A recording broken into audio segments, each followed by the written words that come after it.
Hello, listeners. Why so sad? We are back with another episode. You got, what kind of sad is that? I don't know. That's Quiet Storm sad. That's the NPR. NPR version. NPR. Table talk sad, right? I'm like counterintuitive to like comic. I'm just so excited. Hello, everyone. Today, this episode is brought to you by Clean Eatz. So thank you to our sponsor, Clean Eatz, for sponsoring me. Wait, they sponsored you? Sponsoring me, literally not knowing how to speak English today. Oh, I was gonna say you're getting because I was gonna call perfect. Will and see if we can get some. I haven't got any food. Yeah, Have Will, you got food? no. Where's the food, Will? I'm hungry. You're right. Little, So, anyway, Clean Eatz? yeah. What's up, Sav? This has been a really great start. We're back. And we are here today with my friend Nick Reynolds. I'm really excited to have Nick on the podcast today. Nick, I'm excited to learn about Nick today because Nick and I say my friend, we've been virtual friends. And it feels like we've known each other for years. Because I told him, I can't wait to hug you. I hope you're hungry. He's like, oh my God, yes. And like, we planned this. Is that why you guys hugged when you came in? Yes. Because that's not the reception that I got when I came in. Well, I was going to be honest with you. Mine was very combative. Nick came across very combative when I walked through the door. And, apparently, Nick and I have met many times before, and I didn't remember because Nick has lost 50 pounds. Oh, wow. Yeah, see? So it's not my fault. I remember the completely different Nick. Yeah, but we'll get into that story. We'll get into that story. That's crazy. Later, yeah. We'll get to that story as we jump to the interview. Let's jump into our basket of debate. So what we have here, Nick, is going to be some random topics that are in here. Okay.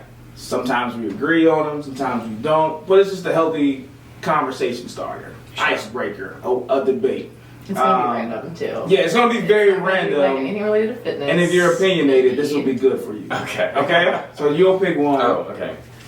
We're all going to pick one. We'll all pick and then, one. Yeah. why don't, one of us go first so that we can kind of go over his? Yeah. Well, I and like then it when they're surprised. You do like to put people on the spot. I do, I love it. Yeah. I love it. And I'm like come here, I got you. Right, you're the hugger. Again, which makes sense, right? You're the hugger, and I'm the, what, who? Nice to meet you, Nick. Yeah. He's like, we've met 18 times, bro. I don't know what you're talking about. Okay, so mine says, there should be a special font to use for sarcasm when you're writing. Interesting. Yes. Yeah, absolutely. Yes. Yeah. Because I don't always pick up on it. But no. Because imagine if you're in an argument and you get the special font sent back to you. That's going to take you overboard. That's going to be the one thing or you're not going to use it because you know it's going to show up as a... I'm definitely going to use it. Well, you have to. If you're being sarcastic. Yeah. Right? Yeah, but that could really, if you're talking to your wife, is that how you? Yeah. Ooh, yeah, you're a better person to be sad. See, that's what I'm saying. saying. So I can hide my sarcasm in and then come back later like, no, I didn't even mean it like that. Right. When I did, but if it shows up in a special font, then she's like, and on top of that, you you changed the font on me. You took the time to change the font. Yeah. You really meant that. You really meant that. I can actually see that. That's gonna be the argument. We're not even arguing about the argument. We're arguing about the font that you text me. Yeah, and I think that Apple will probably find a way to do that at some point. I mean, they found a way to do everything else. I use the slam screen a lot. What is that? Like on your phone, like you can slam something down. Like when you deliver it, it slams onto your phone. You haven't used that? Physically, really? Like what? Yeah. It's like a huge alert. It shakes your phone. Like instead of it just delivers, like when you open the text, it slams down. The words slam onto. Oh, okay. I've seen Happy Birthday, like a yeah. So it's so many different. You can do that. You can do a one that covers like a whole. I love that feature. Yeah. Oh man. It's fun. Oh man, I would. Yeah, listen. Yeah, I need to use that more. Thank you for the reminder. Especially when you're being aggressive. Like I talk to my clients and slam all the time, right? You can use that for sarcasm, I'm sure, in some way. Okay, what is your say, Nick? Okay, so very controversial. Chicken wings are better than mini drumsticks. What? So yeah, like the wing, like the actual wing is better than the drumstick of like. Oh, you're saying flat? Okay. So basically, like flat is better. Flats. Yeah, flats are better than drums. I like the drumstick. I like the drumstick. I do think this is false. Yeah. So I'm gonna hard disagree with this now. I honestly like the mixed bag. Yeah, I mean, I don't want all legs. I don't want all wings. Yeah. Here's like, my problem with wings. Is they like the way the bones are, like to get the meat in the middle of those two bones always trips me up, and I'm like, having to do weird things with my mouth. Whereas a drumstick, it's right there. It's straightforward. Exactly. I'm a simple person. I would think you would be able to do it. Don't even go there. Okay. Don't even go there. Or it's just I would think that's why flats are you like, that's easy. Like that's anyway. Mine says. Mine says sandwiches taste better with the crust off. True. Who likes crust? Actually, Listener, do not lie to yourself. What do you? I prefer wanna see it, what but you I say. need more sandwich after that. Then I'm bummed. Then I'm like, wow, it feels like I ate like a child's meal when I need 8 more of those. Can I be transparent here, guys? Yeah. I think that's a white people thing. Yeah. Okay. Yeah. My mother has never cut the crust off with a sandwich. I grew up like not even know that was an option. Like, what do you mean you took the crust off of the bread? Like me sending a sandwich back to my mom, like, cut the crust off. Like, honestly, now you got crust on my bread? I Like, haven't thought about this concept I don't in a know long that. time. So I kind of see how ridiculous it is. Yeah, and I'm a texture person. What kind of kid is like, Like the crust? can't do this. Yeah, crust. But you What can is do this? the rest of the bread. Yeah, the crust on the bread is like gives you a little. Yeah, crust is great for sure. Wow, sure, guys. Even as an adult, Honestly, if I could have, like, if it is a big enough slice, sure, I enjoy it without the crust on. I will eat the crust because sometimes, like, if you're eating sourdough, the crust is so good. It's the best part of the bread. But if it's like some, like, Nick's like, no. off-brand, Can't wait to get into this. I don't know. Wonder bread. Yeah, Yeah. like even that is like, I don't know. But if it's just crappy bread, then yeah, I'll cut the crust. But I need more. I never thought. Bigger You cut your own, like when you're making a sandwich at home, you cut the crust? Oh no, I don't. I don't You do? prefer it either way. I don't You're think. like, yes, listener, I do cut the crust. Really? Yeah. I just prefer. It feels nicer to me to just have my clean edges. Like, Being a texture person, God. I mean, You like nice things, Nick? yeah. You like We'll nice get into things? that. Yeah. Like, it feels nicer, like the edges feels- are. it's aesthetically pleasing. Right, yeah. I like my sandwiches to be aesthetically pleasing before I consume them. Okay, well, before we move on, when you make a peanut butter and jelly, Yeah. how do you make it? I'm so curious about like the world's opinion on this because I've met some crazy people making their PB&Js in some crazy ways. I'm like, why would that be your strategy? Mhm. So how do you make yours? You have a strategy? I just put peanut butter on one side, jelly on the other, Okay. and you put them together. So like the classic. Some people, I have met people. Are there who- other ways to make it? I don't know. Yes, The other I've way. met people who will put peanut butter on both sides and then Okay. jelly on top of like The one peanut- of the okay, sides so that's they what have I sandwich. think. I know. That's how I like it. Really? Uncrustables does it that way. Mm. But I also don't like I don't know, I play a game with the peanut butter and jelly knife, not like getting jelly in the peanut butter and peanut butter in the jelly. Okay. I'm weird about that. So I don't like making it that way, but if someone else made it for me that way, I'm like, isn't that weird? Yeah, a How do you little. make yours? First of all, I would like to plug that Uncrustables is my number one desired sponsor. If this reaches them, like I'm the biggest, they're in my freezer at all times.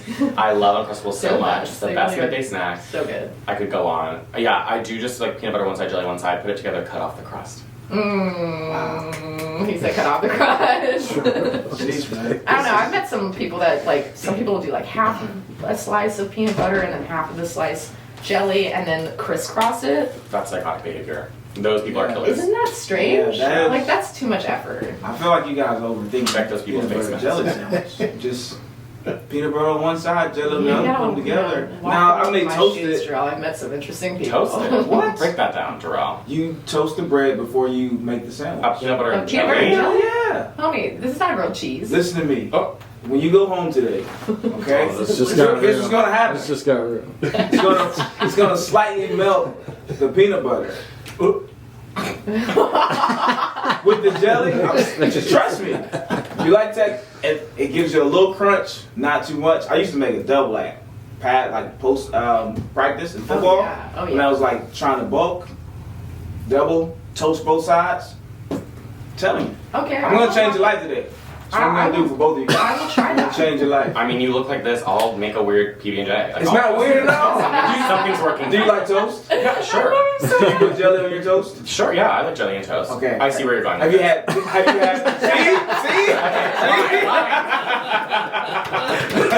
See where you're going.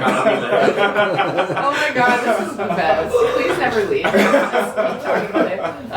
Okay, but we should probably move on from this subject. So, Nick, we are here with our man, Nick Reynolds. Tell us first what you are doing now in fitness, and then we'll get into kind of like where you got started and where you're wanting to go with everything. So, like, what are you up to? Oh, yeah, man, what am I not? I currently teach 13 classes a week across Nashville. I teach at Fahrenheit Yoga on 12 South, Bend and Zen Yoga, Forza Pilates, and Soho House. So I teach different styles of yoga, different styles of Pilates, and I work a full-time job in between all of that. Dang. So very busy, but Is your full-time job in fitness I thought I worked or something? my full-time job's in marketing. Okay. So I was more on the like sales and distribution side, and now I'm more in like the social media outreach. So luckily it's remote, which allows me to do all the things I do, but That's awesome. definitely stay very busy. So that's kind of what I'm up to recently. Yeah, when I started following you on Instagram, I noticed you travel for work a lot. I do, yeah. Like, how is that? Like, I noticed you also, this is something I love about that, is you pop into different studios and then you'll give them a shout out. That's so great, you know, like getting the world, like, you know, like I stopped in here, they took great care of me. Y'all should know about this. Like, yeah. And I mean, we can dive into this later, but I feel like yoga specifically, Pilates is wonderful, but yoga has really like become like a safe space for me at any point, anywhere in my life. So sometimes I'm gone for like 2 or 3 weeks for work, and in those situations I have to find like a home base. If I'm working 100 hours that week, like I have to find a yoga studio. Totally. So yeah, most recently I was in Atlanta for 3 weeks, and Yonder Yoga down there is fantastic. They always make me feel like I'm at home, and it's just good to have like something that feels like I'm back in my routine even when I'm very much out of it. Yeah, that's awesome. I love that. Do you do bad reviews as well, or just positive reviews? You gotta be ripping them up to roll. Yeah, you walk out like, nah, this is horrible. That would Like, never. Would you star? No, I mean, no. I feel No? like So you're not an honest critic. No, okay. You just don't post Terrell, anything? let's break it down here. Okay. So, Because you've had some bad yoga class. You went in course like, I've yeah, I'm not going back here. Of course, but yoga is so different than like a boot camp style class in that it's so subjective, and it's very much like what that teacher wants to teach. Mm-hmm. So the only time I feel really comfortable like calling out a class or an experience is if like, first of all, the teacher's like teaching something unsafe or like is completely unintelligible. You know, sometimes like yoga can be hard to follow, but other than that, it's so like you don't really have the grounds to critique a yoga class as long as it follows the general outline of what it should. Really? But if a studio's like dirty or there's like sweat all over the floor, not to name names, but like sometimes you gotta be like, where's the mop?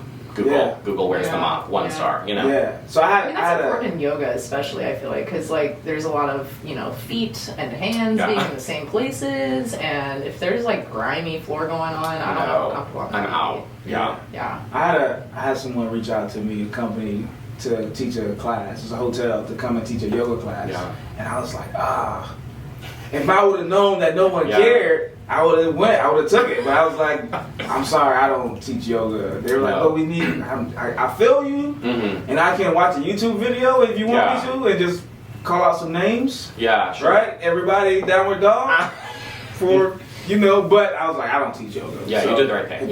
You just said it's no. That you need to it's up to the person. and then say, I'll teach you. Hey, listen. Nick just said it's whatever the teacher wants to teach as long as it's safe, right? The yoga certified teacher. Yeah. Okay. Like. So my experience with yoga and Pilates is very minimal, and every time I've done it, there is a class that I've taken before that I did feel like I hurt myself for a little while. We were doing this crazy movement, and it was honestly, I blamed myself. I did not one time blame the instructor, and I honestly can't even remember where it was. But we were in this crazy pose where like my arm was underneath my leg, like in a push-up position. And I was committed to trying to get it, and she was giving us like different options in case she couldn't get there. But of course, I'm not gonna do that. What are you doing? That's amazing. How? I can do that because I train mobility. So I'm like, okay, and it's every time I've done yoga, it is so unbelievably humbling, especially like static holds. You know, like people don't in strength training like. That's a thing, but if we were to combine all these things, I digress. Like, we could be, like, superhumans if we incorporated all of these things somehow into one cohesive program, which is literally impossible, but I've just, like, been so humbled by it. But I have taken that class and gotten hurt from it, and, like, it makes me wonder if, like, should that person have seen me, like, struggling, and, like, but I didn't necessarily look like I was struggling. If she would have walked up to you like, hey, take the modified. Yeah. Would you have done it? Yes. No. I am coachable. Yeah? I do take pride in the fact that if I'm taking someone else's class and they tell me I need a regression, I will listen. I'm like, and if I don't understand, I'll ask why. I'll be like, nah, I'm doing this handstand. You know, like, am I doing it incorrectly? And, like, if they tell me to do it and I'm going to do it anyway, then yeah, it's my fault. So everybody's in the class doing the handstand, I'm here in child's pose? No, I'm not doing that. Hey, I'm going to hit this handstand. Come on my feet, Nick. Come on, get me up. Hear me out, though. That's one of my, like, favorite and least favorite parts about being a yoga teacher is the sweet Jarrells of the world. Because you can go from a Barry's boot camp to an Orange Theory and know just what you're doing, but like yoga is its own beast. And I see all of these gym bros with 8-packs come in and I'm like, oh, it's your first class. Like, have you done yoga? And they're like, no, I'll be fine. And halfway through, they're like visibly shaking and crying and like throwing up. And I'm like, all right, so you're not. Yeah. So Nick, I have to tell you about my very first yoga class. Please. The only time, this is the only reason I took yoga. Okay. So there was this girl. She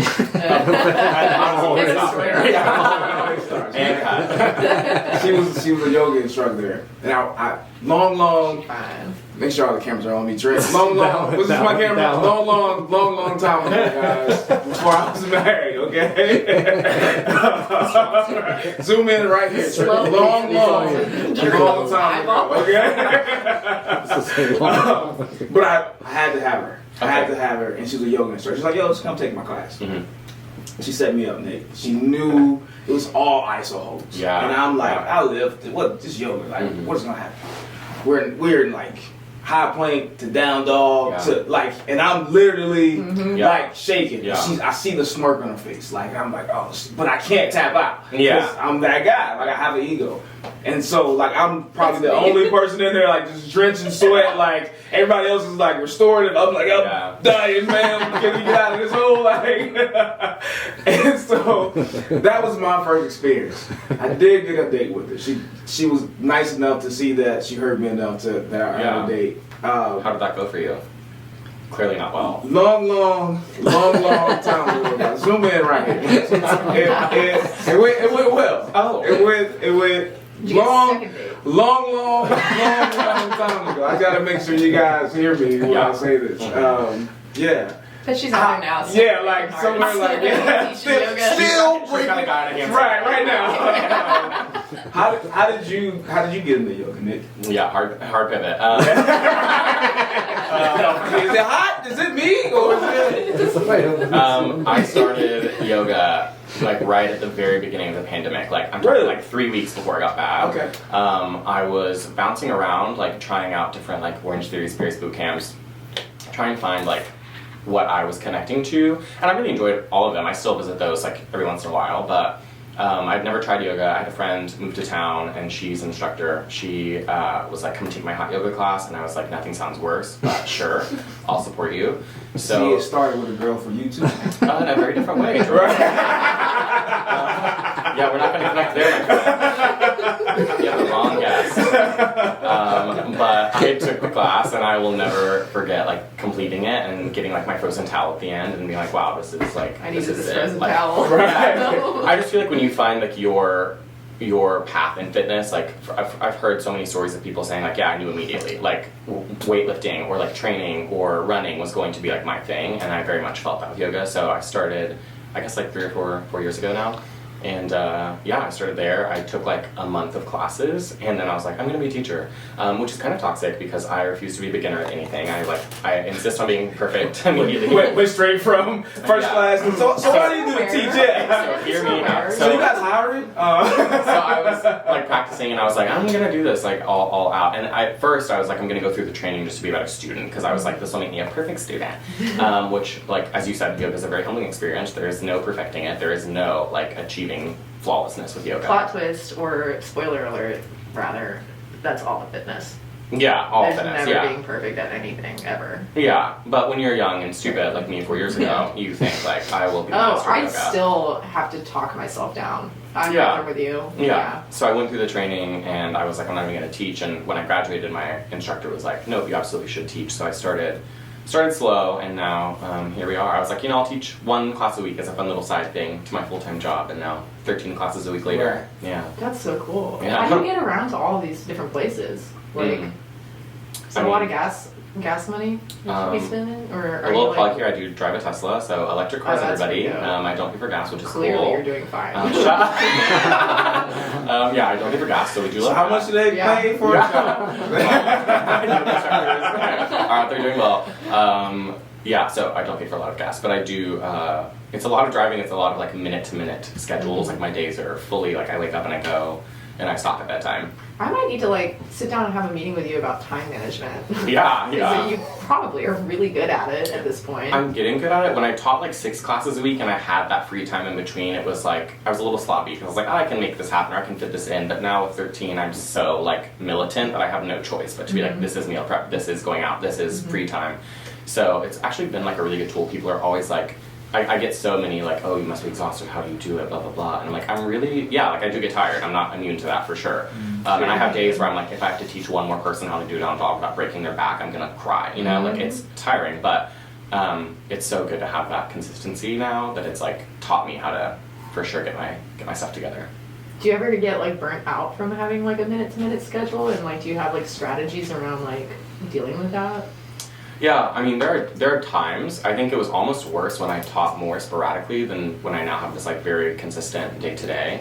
But when I have those moments, I don't know. I think first of all, this is controversial in the natural fitness community, but if you need a sub, you get a sub. Like there are days when I'm like, I can't teach this class today. Like somebody step up, and somebody always does, Why is that? I mean, especially in yoga, people like students really connect like to a certain teacher. Sure, like sure. I have a handful of students that are like, you're the best teacher to ever exist. I'm obviously not at all, and I hear that about other teachers too. And like they have these followings. Look at like the Gilbert Valenzuelas and Nikki Tatties and people that like have like a cult following because they're such good instructors. Peloton. Well, I was gonna say Like- that the guy who started like the yoga, who got in all the trouble. What is his name? Do you- The Bikram?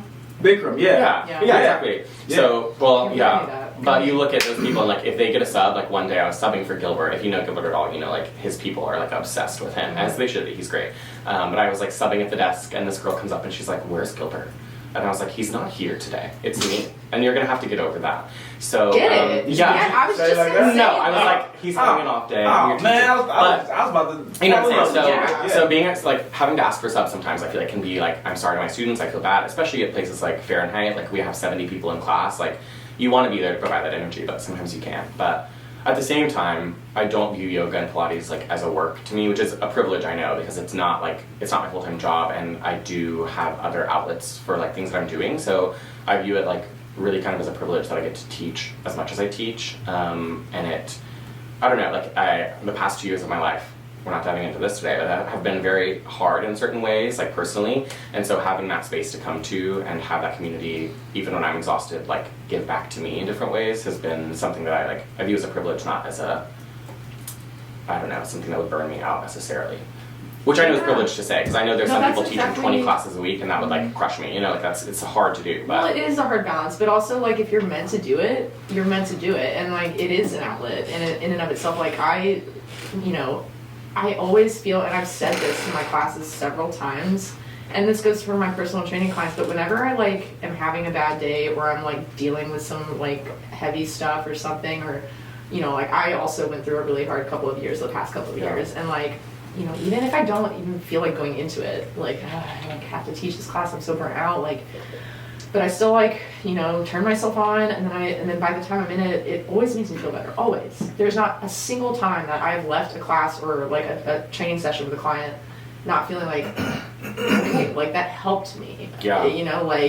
As tired as I am, as much as I need rest, as burnt out as I can be, you know, like you become aware of that and then you take the steps, but like doing it for, you know, there is a balance, but I do think there's a certain type of person meant to do what we do, you know, in fitness and teaching and coaching and stuff. Like, if you're not passionate about it and you don't love doing it and it doesn't give back to you, then like, what are you doing, you know? Yeah. And there's a lot of people out there doing it without any kind of passion behind it. It's just like, oh, I can, you know, like, totally. And that's whatever. I don't have anything to say about that really, but yeah.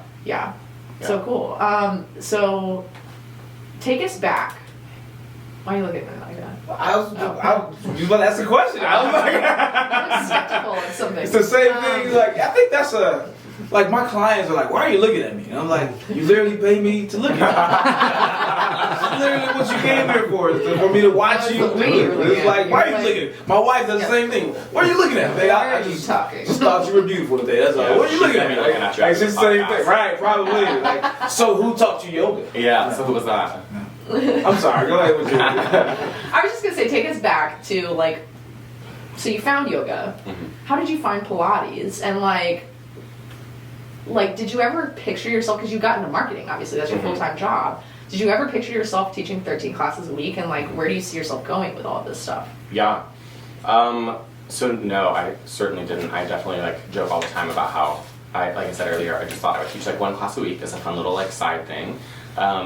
And I think it started with like the selfish intention of like being a yoga instructor is so cute. I'm gonna put on my Lululemon. I'm gonna grab my smoothie. I'm gonna be an influencer. Yeah, you know, we all start our journeys in different ways. And then, yeah. So we started off with that. I started out like teaching bachelorette yoga, which is a wild like. You could go on about that for hours. Honestly, invite me to the next one of the. Is that what it sounds like? I mean, yeah, like I would like show up to a bachelorette party, teach them a 30-minute yoga class. They pay just like an atrocious amount. I bring champagne. Really? Yeah, I say down dog, and they're like, what if we don't? What if we just take a picture and go? But it was a fun time. But like, I started out doing that, and then like you teach free classes, and you teach like classes in the park, and you're just trying to like establish yourself. And then I started teaching at studios, and I taught, I think, primarily at Benson and Fahrenheit, and a great studio out in Donaldson for a while called Movement Lounge that I don't commute to anymore, but I taught there, and then I met Sydney Dumler, who's the owner, CEO, if you will, of Forza Pilates, at Fahrenheit. She's a yoga teacher as well. And she took a few of my classes, and she basically was like, would you ever be interested in teaching Pilates? And I was like, I have no concept of what Pilates is. So I came to a class, which I don't know if you guys have taken Pilates. Yeah. It's a wild time. Yeah. The girls taking Pilates are training for something, perhaps a war that we don't know is coming. Honestly, dude, it's a strength that like they cannot describe. they come in with their toes pointed at 6 a.m. like ready to fight for something, and it's so impressive. But I don't know if I want to come anymore. it's so fun. Yeah, I've done Pilates, but not at Forza. Yeah, so it's so fun. Pilates immediately kind of like captured my attention because it requires like such a command of your body. Like if you are not in control of like everything from your toes to your forehead, you're not doing Pilates correctly. Yeah. It reminds me a lot of like, I did ballet in high school, which before any of you gym bros come on here and say something about that, ballet is the most athletic thing I've ever encountered in my life. I did ballet in college. Yeah, if you're not, like, if you haven't tried standing on the tip of your toe, I recommend everyone try. It's a very humbling experience. But once again, ballet people, ballerinas, NFL football players do that. Are training with something. So it reminds me a lot of ballet and like the strength that it requires across your entire body. So I was very captured by like the movement of Pilates and the choreography and like the complexity. Yoga is obviously very complex, but Pilates really requires you to like keep your brain on at all times. So I took a few classes and I was like, yeah, I'm into it. So then I went through my training with Sydney at Forza, and we're about to do another training, which is really exciting in March or May. But I went through my training and it was a very fun, like, it's so different than yoga and so similar in a lot of ways. It's derived from yoga. But yeah, it was a fun way to flex different muscles, like mentally and physically. You can only teach one for the rest of your life. Which one are you teaching? It's yoga. I love Pilates, but yoga is like, it has a spiritual element. It's been my home, like, in the best and worst moments of my life. Like, I definitely know that I'll do yoga for the rest of my life, you know? Do you do yoga as your personal outlet? Like, yeah, absolutely. I need a minute to go get a quick flow. I was going to say, because I think a lot of people, not a lot of people, but I mean, people exist that might be into fitness already or might be wanting to try like fitness, but like the aesthetic part of like, we've talked about this, Jarrell, like it is just so hard to avoid like wanting your body to look a certain way. And I think, you know, I can honestly say personally, I've been like, yoga's not gonna help me like with that, or will it? And I think I've definitely changed my mind on that since having that thought, because it's so much internal strength. Yeah. Like, keyword internal. Both yoga and Pilates, that in my experience of taking yoga classes and Pilates classes, the struggle I have had, so much of that struggle comes from the internal strength that you have to have, and it is a mental thing too. For sure. It's kind of like, you know, like for a runner to be able to run a long distance, it's like a mental thing, because you have to get past like, I'm hurting, my legs hurt, I'm bored, I want to stop now. I can stop if I want to, nobody's telling me to keep running, but that internal thing tells you to keep going. And I think there's a lot of that in yoga and Pilates. So like, expand on that for me. Like, how does that work for you? Like, what is it doing the most internally for you? Yeah. That's a weird question. I don't No, know. it really makes sense. Like, yoga is so internal, and obviously it's very external, and I think it's interesting to hear someone say, like, I don't think of it as giving me this sort of body. And it's always a gateway to things, though. Yeah, I mean, I get it, but we apply like a gateway drug. Yeah. Yeah, sure. Yeah. To a better life, Jarrell. Okay. Well, it's made me stronger. Like a lot of things. Actually, somebody the other day asked me if I was a yoga instructor, because I'm shadowing classes at a new gym, and I was leading the cool down. Time out.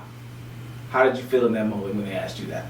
Honestly, I was flattered. Okay. Because I was like, what are you leading? What? Like a yoga instructor? People look at my body and judge my they do. what I do. Yeah, they do. Time. Yeah, they're like, "Are you a runner?" And I'm like, "That's sweet."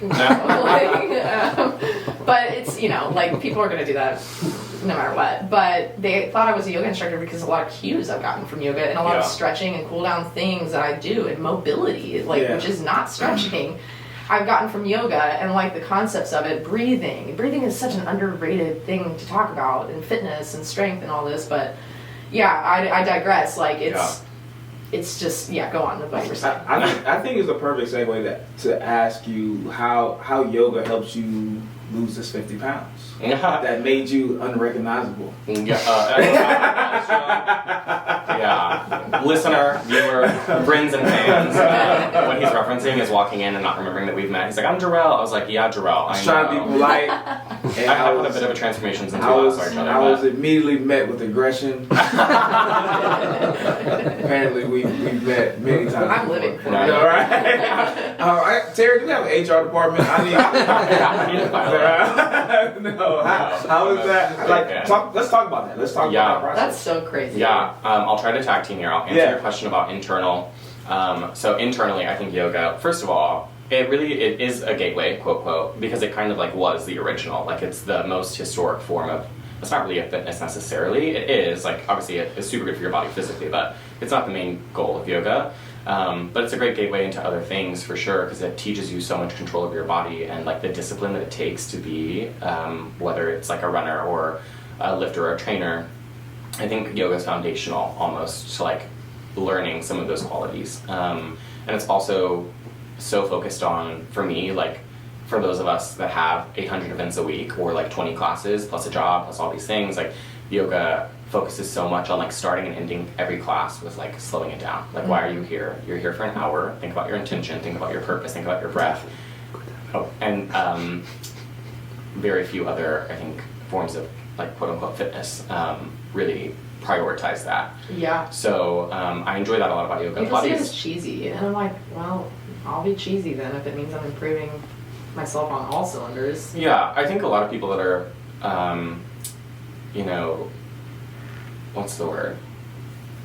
Insecure. Like I think people that are cynical about yoga are often like insecure or unable to like confront their own emotions, because yoga really does like challenge you to confront that part, your emotions, like what's going on with you and how. Like there was a day in the middle of what was a very hard time in my life that I had a teacher, Naima Adadapo, who just won your Best Year of Instructor competition. Awesome. She's absolutely incredible. I was in her class. It was one of the hardest days I've ever had, and she like gave a speech about what it means to show up when you're struggling, like not even knowing what I was going through. And I think moments like that like really force you to confront who you are and your choices, and the fact that like even in hard moments or really good moments, you have to take time to take care of yourself physically and mentally. That's the podcast right there. Yeah, and I think you cut and roll the credits. And people that are afraid to confront that, who would rather like just lift a dumbbell and call it a day, like, are you really taking care of yourself, or? I'm always talking about connecting with yourself, and it's on a deeper level than just like, oh, I'm looking at myself in the mirror while I'm doing these bicep curls. Yeah. I did great, bye. That's me. Am I being attacked right now? now? No, You do more than look in the mirror and do bicep curls. I know you do. Yeah. And people like you are so inspiring because you take kind of the morals of yoga and what it means to be like a community leader and a spiritual kind of like champion outside of the yoga realm. You don't teach yoga, but I feel like watching you from afar the past several years, you definitely embody like what we all stand for. So thank you. There are gym bros out there that don't, and I don't say gym bros negatively. No, I'm cool. So impressive, there are some people that are just so focused on the body, and I get it. Like that's valid, but I think having the benefits of like the mental health as well as the physical for yoga make it kind of unbeatable to me. Yeah, I completely agree. I think there's a big gap still in like, you know, in fitness, people who are connecting those things. Like, oh, if I face my emotions and like who I am and what I'm dealing with myself right now, like it will actually enhance everything else I'm doing in the gym or in the studio or, you know, whatever, in my practice. I mean, it's the gateway, I guess, to being successful at it, maybe. Yeah. I mean, if you talk to like almost any successful, like very high level trainer or doctor or anyone involved in the health industry in any capacity, like they recommend yoga. It's just like an across the board, no matter what form of fitness you're known for or you stick to, like yoga is always going to benefit you in some capacity. And it doesn't always have to be like heated vinyasa, like power flow, which is what I teach primarily, which is a very challenging class. It's a little more like westernized HIIT. You're in a room that's 105 degrees. Like, we're not necessarily meditating in there, but there's so many different limbs of yoga and branches of yoga that you can explore to complement whatever sort of practice you have. But to answer your question with that, I think finding that mental and like self-awareness. So a bit of backstory. When I was at my, I would say like least physically in shape a few years ago, I was working a different job, a corporate job. I worked like 70 to 90 hour work weeks. I was completely exhausted. I did not teach obviously at all. And I like my diet was awful. My lifestyle was awful. I never slept. And I was just like rapidly gaining weight, and I found yoga, got into it, and I think like as my life started to reach this like pivotal moment that I keep referencing, I understood that like I needed to tune in with myself and like what it means to be a person outside of your job and outside of being a brother or a partner or any of these things, and just like focus on myself. And that mental unlock with yoga helped me to like really prioritize my well-being. And so once I started going to yoga like 4, 5, 6 times a week, sometimes like several classes a day, and then like tapping into Pilates and just like feeling good for the first time in a really long time, it like I was like, I don't know, you've probably seen like the memes that are like, unfortunately the working out thing does make you feel way better. Mm-hmm. Like drinking water does make you a happier person. And I kind of had that moment where I was like, okay, well, I do feel great. So that's when I started to really explore like dieting choices and working out regularly as opposed to like once a quarter, which is what I was doing. And just like taking care of myself. And that resulted in, over the last like year and a half, I've transformed quite a bit. So that's been a great journey. That's incredible. Wow. So like, what I think people need to know is that like rough patch of getting to the point where, okay, now I do it consistently. That's the hardest part. That's also where people quit the most. You know what I mean? Mm-hmm. So like, how long did it take you to like bridge the gap between, okay, I just started doing this because I need to, and it's like a have to kind of thing right now, mm-hmm. and I know that I'm not like really like firing on all cylinders in life, so mm-hmm. I need to make a change. But like, when did it start to become like, okay, now I really love this stuff, you know? Like, how long did that take, do you think, roughly? Yeah, I don't know. I feel like my experience to some extent is unique because of the way in which I feel like I truly found yoga, not like discovering it as a form of like movement, but really like getting into it was like after I had actually been teaching. Like I was teaching it, and I was loving it, and I got the gist of what it was. But when I went through this difficult time, I was going every day almost as like a sanctuary. Like it was like the one place in my life that wasn't rapidly changing and unraveling a little bit. And it was a place that I was known for like being this extroverted, super happy, bubbly, like happy-go-lucky instructor. And to show up there as something less than that and to be like welcomed with open arms and to be treated just as if I were like my normal self, even when I clearly wasn't, made it a place that I like really felt safe, like finding myself and also like connecting with my community, and I just felt like really loved. So I think the community side of yoga kind of helped me tap into like why so many people across the world connect so deeply to it. And like it is self-focused and it's like a self-serving practice, but it also like the limbs of yoga and the moral of yoga as you learn when you go through training and as you practice more and more is really about like taking care of those around you. And I felt really taken care of. Love that it really pushed me to be like, this is it, like this is not only good for me mentally but like physically, and it just became such a feel-good place that it never felt like I was having to go. It was no longer like, oh, I need to get my butt into yoga. It was like, I can't wait to go to back-to-back classes today, you know? That part, the others part of it, like I think we all like need fitness for ourselves individually, but I also think to sustain, it's like having community or multiple communities, because I know when I've like left communities, it's been devastating and it's hard to like feel motivated sometimes, and then like, you know, you remember, okay, now I have myself, it's okay, like, you know, but then you find another community and it opens that back up in a different way. Yeah, that's awesome. That's so cool. Do we need to take a break? Yeah, let's go ahead and take a break. Let's go ahead and do that. We'll be right back after this commercial break. You guys definitely like made it weird for me. I was trying to cue Trim, and then Trim's like, shit, I don't know, that's scary. And Terry was like, what? And I was like, okay, this is... Turn my back. I guess we're in it now, guys. Nick, I do have a question for you. What's your favorite, I hope I'm using the right terminology, what's your favorite limb of yoga? Limb. Yeah, like what's your favorite variation of yoga to teach? Let's talk about this, Jarrell. Are you trying to say like my favorite pose, or are you trying to say... like... You have there's different styles. Yeah. See, I'm trying to Sure. Okay. No, you're doing great. I'm right there with you. So, I don't know. The limbs of yoga. I did say that earlier. You did. So I was following you. See? Yeah. No, you're so smart. This is why. I was just. Do you guys feel that? Going back to the sarcasm text. Did you hear that? Yeah. That was every day. That was a bold text because it's back to the basket of debate, right? That's what that was. So, listener, the limbs of yoga are kind of the history of yoga that you learn about in your training. Those are the ways you like. I'm gonna write a nasty article about Nick. No, not a hippie. No. I'm so sensitive. Oh my god. We'll talk after. But the limbs of yoga are the ways that you like live your life outside of the physical practice. The physical practice is one of them. Is that my question? Yes, okay. My question is like, you have my favorite style. flow, you have restorative, you have... See, I do know, that's the two that I know. Yeah. It's those two. I was hoping you were going to jump in and say like, oh yeah. No, there's several. Yeah. What is your favorite? For sure. I definitely prefer vinyasa. It's the style I teach predominantly. Okay. That is like the flow sort of practice. I think it's like my inner dancer maybe, like you really are just like fluidly moving nonstop for an hour or 2 hours, whatever. I love that style. The restorative is so nice though. It can be like, I lead one of those classes a week at Fahrenheit, Friday nights, and it's like a candlelit, unheated, meditative, just like nice way to like recap and like reflect on your week. So I think those are equally important. Like you should be sprinkling those in.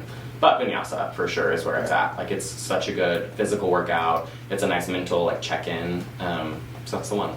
Okay. Yeah. I also teach a sculpt, which is a little less yoga and a little more like boot camp, but it's in the heat. It's with weights, and that is just a fun time because that's when I get to like be a little crazy. You know, my inner like trainer personality that I don't get to really use in yoga gets to come out for those classes, and that's a fun. I feel like it comes out probably more than you think. It probably does. Yeah, but it's fun. Yeah.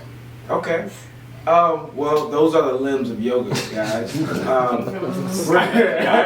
Kind of. Debatable. I need to re-up real quick. My Defiance Fuel real quick. Kobe. horrible, Terry. Oh, Nice. look at that save. Wow. What Nice. a recovery. Touchdown. Still, well, that would have been an interception because I played defense. But, Love Travis Kelce. Are we actually playing the game? Like me and the limbs of yoga. All right, I can What kind of go dance do you down do? on you. I did several different styles back like in high school, college. Like I was a shoplifter? musical theater major as well, and I did like hip hop and ballet. Obviously, ballet was probably my favorite. Yeah. Because that really like it was my first like strength and conditioning basically. Yeah. They have you like leaping across the floor for 2 hours. You want to die, but it's great. I just feel like this. I could get I should that. take this time to say that I'm going to have this opportunity every time that I won the Dancing with the Stars here in Nashville. There it is. Wow. There it is. Yeah. They did. That's really impressive. No, I'm serious. You think I'm playing? No, Where's my I've seen phone? it happen. I'll show I you. don't need to I was see it. holding my tricks, everything. I have no doubt. I really won. Nigga. I'm trying to connect with you. I Man. can Dancer to dancer. Dancer to dancer. I'm Yeah. trying to show you. All right, let's go outside and do the dirty dancing thing. I'll run. I got you. I got you. Yes. Because. hard. That's the hard. highest material. So the next time you see me, I get a greeting like you gave Sav. Because that's what you really truly want, right? Like, It is. I mean, you guys talk about community and feeling love, and I walk into, the Lions Den. I didn't know. Oh my God, hey Sav! It's so long! It's like, you guys never even met in person. He's like, I haven't seen you in so yeah, well, long. that's what engaging on Instagram will do for I you. get you. You gotta build Yeah. your You literally don't community. follow me on Instagram as well, so I don't. we're gonna start with that. I don't follow you on Instagram. You sure don't, and just have that. Best day of my life. Just derail Please. it. All right. I'm just move on. Just go. So, It's at Nick Reynolds if you want to get on that. I got you. Make sure. Jeez, man. Cold world in here. Can I sit out in the next podcast? I just started thinking, yeah, I gotta go outside I and need get some myself popcorn. together, right? Okay, one more thing before we close things up, Nick. Where, with everything that you have accumulated as far as like knowledge about Pilates and yoga, and like as healing as it sounds like it's been for you, two things. Where are you wanting it to lead you in the future? Are you wanting to do this more like as regularly as you were doing it? More regularly? Are you wanting to like expand on that, or like just kind of chill the way you're doing it now and kind of focus on like having your marketing gig and everything? And then what would you like people to know about yoga, like from a beginner and from a like not necessarily like a beginner of fitness standpoint? Like I've never touched any kind of fitness in my life, but I know I need to do something, like make a change. Or I do like the gym bros that we talked about. We're like, yeah, no, that's for women or something like that. Like what would you say to both of those people? And let me know if you need me to repeat that. Yeah. I think Long-winded. with where I want to go with it, I'm very much still deciding because I've now ended up in this place where I'm doing so much more than I ever thought I would, and it's fulfilling me in ways that I didn't really know that it could. So I'm leaving that open-ended. I'm not telling myself like, no, I won't eventually be like a full-time teacher of some capacity, but I'm also not like rushing into that. That's a very hard and different lifestyle than the one that I currently have. Mm-hmm. But I think my predominant like desire out of this is to be able to impact my community. So I think like going into teaching, you kind of know like I've got it a bit, which sounds like conceited, but I know my strengths and my weaknesses, and I know that my strength has always been in different settings, whether it's like SCA president in high school, or like drum major of the marching band, or like president of a club or something, like being able to create a safe space for people, whether they're like a different age or a different political alignment or a different background than me, like I can find something to connect with them on, and fitness has been a really like beautiful outlet for that ability to like create a space for an hour for 30 to 70 people to like bond and also like spend time with themselves. And so, sorry, I keep tapping the table. Don't like invite me back, please.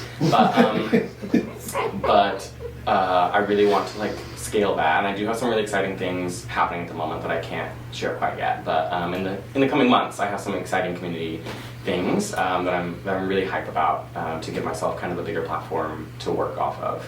So that's what I'm looking forward to the most. Awesome. And then for anyone who hasn't done yoga or who maybe doesn't quite understand the limbs, I would just say it's a really safe space. There are a lot of fitness places that have come so far in making it seem like a safe space, either a gym or a Pilates studio, whatever, but there are so many still that don't feel inclusive to people who can't touch their toes or who can't lift 250 pounds. And yoga is always, it always has been, always will be a place that's like, come in at your worst or your best, sit in child's pose for an hour, or stand on your pinky toe. I really don't care. I say that at the beginning of every class. I'm like, I don't care if you take a single chaturanga today. I don't care if you stand on your head. I literally just want you to have a good hour, like whatever that means for you. And I really do have students who will sit in child's pose, or they'll cry in the back corner, or they will go all out. And I kind of just want. Jarrell's shaking his Are head. you crying in the back corner? No, that's why I couldn't teach yoga, because It's emotional. What would you say to the person in the corner? get your. Why are you? Come on now. Mm-hmm. Cry in downward dog. That's fine. You know, just go to the corner and start. I don't know. I'm different though. So I've been called toxic once or twice. Yeah. So I understand that. I know my lane. Yeah, That's but why. no, I This is get what I love about though. Jarrell. Not anything, but who he is. He's And he's apologetically thrilled. wonderful at it. I think it's important to have people like Jarrell that don't. I think he's coming at it from a fitness lens, as obviously we should Nashville fit, I get it. But you really have to remind yourself at the end of the day, even in this westernized society, even at places like Fahrenheit, that it is a workout. Like, you are working out, you're sweating your butt off in a 105-degree room. Like, yoga is not fitness. That's not the point of yoga. It is a benefit of yoga. But the people that come to yoga aren't there necessarily to get their workout for the day. And a lot of them are, but like some of them just need a space. And a mental space. So I think to those people who are scared of coming into it, just like, it's not about touching your toes, it's not about dropping into a split, it's really just about like connecting with yourself. And the cool thing is, like, with that, a lot of the times dropping into a split comes, so it's a safe space. Wow, that's really actually profound to me, because like everything in my fitness journey, like when I was chasing aesthetics like hard and that's all I cared about, I got hurt and I got sick. And then I was like, well, now I have no choice but to like connect with myself and like understand why this happened, and try to, and doing that, all of the things I wanted fell right into my lap, and it's like, I try to tell people that all the time, like, it might not necessarily fall into your lap tomorrow or this year, it might happen in the next 5 to 10 years, but if you stay just working to connect with yourself and then like, be a better person, as a person, like a human being out in the world, it really opens up a lot of opportunities for you. And that can be physical, that can be mental, that can be an emotional opportunity, but like, it's changed my life to just like think about fitness and wellness and just my health in general as like this way to connect with myself. And therefore I can better connect with other people and serve people better and bring more to the table and make the hour that they're in my classroom the best hour of their day, because sometimes that's all people have to connect with themselves. They're like, I'm doing the best I can. I have like 8 kids, like a husband is working full-time job. Like, Do they?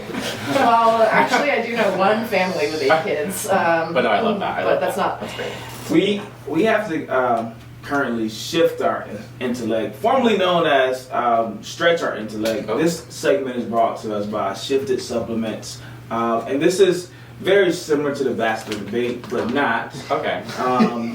Because there's no debate, it's just a random fact. Oh, okay, fun. You like random facts? Yeah. Like, kind of like party tricks. Like, hey, did you know right? Yeah, I love random facts. Like, Yeah. 70% of people prefer to not have crust on their PB We and J. talked about the world famous. I don't think that's a real fact. I think you just made that up. And you went high on 70. Yeah, you went high. You went high. Did you know that Bikram was not a yoga instructor? Probably at some point. See, that's what I meant. Yeah, In fact, look at that. that's what that would be my party trick to you. Like, oh, you teach yoga? Do you know Bikram? No. You know my guy Bikram? Right. It wasn't my guy. He got into a lot of trouble. I don't want to get like, that's your guy. So here's our shift your my question for shift your intellect. In 1888, he patented a machine that wound paper into tube and coated the outside with paraffin wax that wouldn't melt in its precious bourbon. Who? What? Don't matter, keep going. Oh. Et voila, is that right? The drinking straw was conceived as a better way to drink bourbon cocktails. The what straw? Straw. Straw's Just crazy. this is the birth of Guys. straw. The birth of the straw was created to drink bourbon. Now, Wow, that is so backwards. yeah, Nobody drinks bourbon with straw. I don't drink straws. I don't use straws. No, not even like a mixed bourbon drink. I wouldn't drink with a straw. Sounds No. like trouble. What is this doing for my intellect? Wow. Shifting it. Yeah. Yeah. It's originally called Strict. Nailed it. Let's just be like So this- 1888 is when the straw was invented. I said all that to say in 1888 the straw was invented. Wow. That was just probably By a guy that, wow, Yeah, can you but- imagine though, in the 1800s, like, something as simple as a straw is like, I'm gonna go get a straw, you know, like, it's just this piece of crap, you know, that you use. But in the 1800s, they're like, oh, look at this. This is a miracle. You know, It's a it's miracle. like, wow. Like, because it's the 1800s. I Like, just people feel are like- dying of, like, cholera and, like, tuberculosis and, like, They needed straws something. are, They like- needed a win. I don't Yeah, know. right. That's what they do. Something's gonna make life a little easier, right? Like a straw. Ladies and gentlemen. Just found out. You will not Oh my believe. God. Just found out life has All right, pockets. next. Just lost my 8 kids.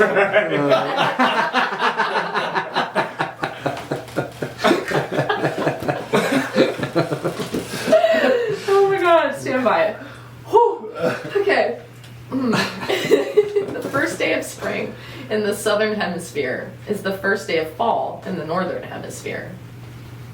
Shit. Shifted. Hashtag shifted. Wow.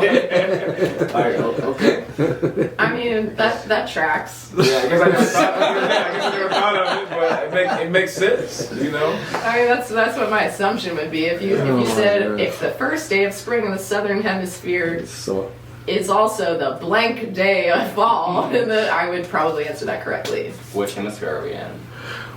The northern one, right? I don't know. Isn't We're the southern west, hemisphere aren't we? like, Antarctica. yeah, and then like some of like That'll be on the next. South That'll be the next America. stretch. I So you guys do didn't good pay with attention to geography? I don't know my lesson. Which I literally make what Barbie is it? TikToks. I don't know what a hemisphere is. They make me memorize the capitals of the states, and like, who cares? Yeah, but I don't know how to like do I a don't know anything about the voyage, world. so- Nick, before we get Taxes. you out of here, Yeah. what is one thing you want to Wait, leave you our wanna share listeners it? with? Oh, wait. Yeah, that's Oh, yeah, how that's right. That's Yeah. right. I can only stretch it so much. Like, Shift it. Shift it. Your hands like, can only handle so much shifting in We're one in day. papers, Nick. Marketing Sponsors, I'm so Come on. sorry. Marketing. Right. That's my first So thing. sorry. One thing that you want to leave our listeners with. It can be anything. It could be about yoga, it could be about you, it could be about life. Whatever your thing is, Mhm. what's one thing you want to remember Nick by? Oh, to remember Nick by? Yeah. Oh my god. Or yoga, or Yeah. you know, Mm. anything. I would say, I think this applies to yoga a lot, is just like don't be afraid to try something new. Like I thought, I shared earlier in this session today that I was like horrified to go to my first hot yoga class and I thought I was going to hate it, and look at me now. So I think like be willing to give everything a try at least once, you know, and also cut your crust off of your PB&Js. I love it. It's yours. I'm not going to argue back. That is your closing. In this economy, don't have 8 kids. That's all I've got. Yeah. In this economy, don't cut the crust off of your bread. Save that. Every I mean, little like, counts. treat yourself. but also treat yourself, You just- right? Like, Oh my god, that was really great for me. So thank you guys. Thank you, Nick, for joining us No, and just thank you. making this like the happiest day and the happiest conversation. And Jarrell for entertaining that too, because this duo right here. you gotta do more wow. than that. It sounds like We should have our own show, Nick and Joe. I Is that the intro? Is that how it would go? Okay. Yeah. Just do it. Floating natural. Right. first subscriber. Thank you to our listeners and to our sponsors, Clean Eatz and Shifted. We appreciate you guys for sponsoring today's episode, and we will see you guys next time on the NFM Pod. Bye.